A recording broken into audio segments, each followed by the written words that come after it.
Hello बच्चों, प्यारे बच्चों, आज हम कक्षा 9वीं और 10वीं के लिए रचनात्मक कार्यक्रम के अंतर्गत पत्र लेखनम का एक प्रश्न हल करने जा रहे हैं। प्रश्न दिया है, भवान जयपुर वासी राजेंद्र अस्ति।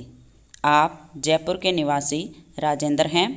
स्वमित्रं मुकेशं स्वभगिन्याः विवाहे निमन्त्रितुं लिखितं पत्रं मंजूषायाः पदैः पूरयित्वा पुनः लिखत।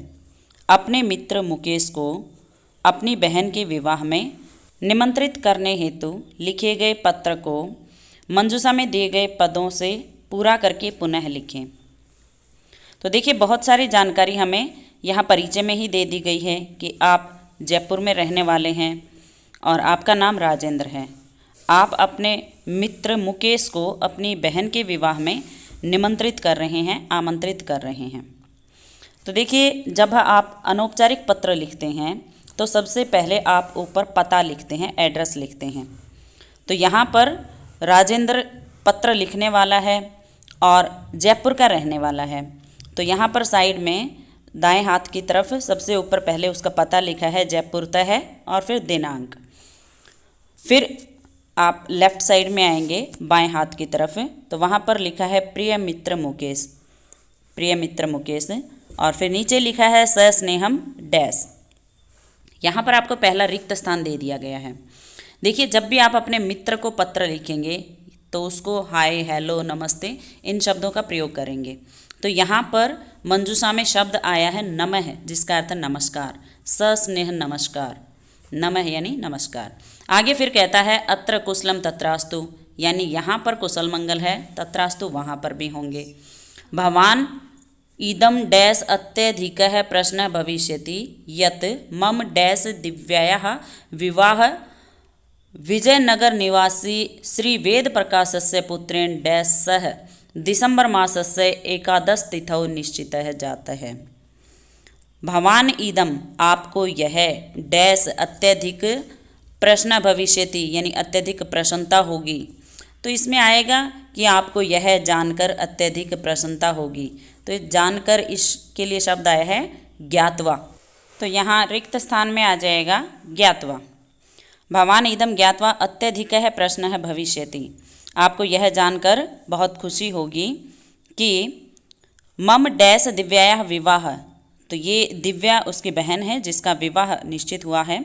तो यहाँ पर आ जाएगा भगिन्याः, मम भगिन्याः दिव्यायाः विवाह, मेरी बहन दिव्या का विवाह विजयनगर निवासी श्री वेद प्रकाश के पुत्र के साथ दिसंबर माह की 11 तिथि को निश्चित हो गया है, यानी कि 11 दिसंबर को निश्चित हो गया है। तो यहाँ पर देखिए सह शब्द आया है और सह के योग में तृतीय विभक्ति का प्रयोग होता है। तो मंजूषा में जो शब्द दिए हैं उनमें केवल एक ही शब्द ऐसा है जिसमें तृतीय विभक्ति का प्रयोग हुआ है, राकेशेन। तो कहता है कि विजयनगर निवासी श्री वेद प्रकाश के पुत्र राकेश के साथ 11 दिसंबर को विवाह निश्चित हो गया है। फिर आगे कहता है डैश सायं सप्तवादने आगमिष्यति, तो यहाँ पर रिक्त स्थान में आ जाएगा वर यात्रा। वर यात्रा शाम को 7 बजे आएगी।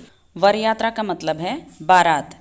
आगे कहता है अस्मिन् मंगलवासरे भवान सपरिवार है सादर निमंत्रित है, इस मंगलवार आप सपरिवार सादर निमंत्रित हैं, आमंत्रित हैं। भवता सपरिवारेण सह विवाहतः डैश पूर्वमेव अत्र आगत्य व्यवस्थां डैश अपि करणीयम्, आप परिवार के साथ विवाह से पहले, तो यहाँ विवाह से पहले कितने दिन पहले उसका वर्णन यहाँ पर किया गया है। तो लिखा है त्रिदिनानी, तो ये त्रिदिनानी यहाँ पर रिक्त स्थान में आ जाएगा। कहता है कि परिवार के साथ विवाह से 3 दिन पहले ही यहाँ आकर के व्यवस्था में डैश भी करें। तो यहाँ पर व्यवस्था में इसके बाद में शब्द आएगा सहायम, यानी व्यवस्था में सहायता भी करें। आगे कहता है भवतः उपस्थिति ही डैश उत्साहम विश्वासम च वर्धिष्यते, यानी आपकी उपस्थिति उत्साह और विश्वास को बढ़ाएगी। तो इसमें रिक्त स्थान में आ जाएगा मम, यानी मेरे उत्साह और विश्वास को बढ़ाएगी।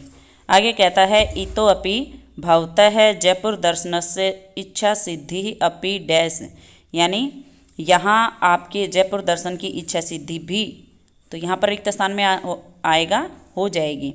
तो हो जाएगी, इसके लिए शब्द आया है भविष्यति। आगे कहता है गृहे पितृभ्याम मम प्रणामः, यानी घर में पिताजी को मेरा प्रणाम कहना। भवतः डैश राजेंद्र है, यानी आपका। तो आपका कौन है? ये मित्र है। यहाँ पर मित्र के लिए शब्द प्रयोग किया है अभिन्न हृदय है, तो 10वें रिक्त स्थान में आएगा अभिन्न हृदय है।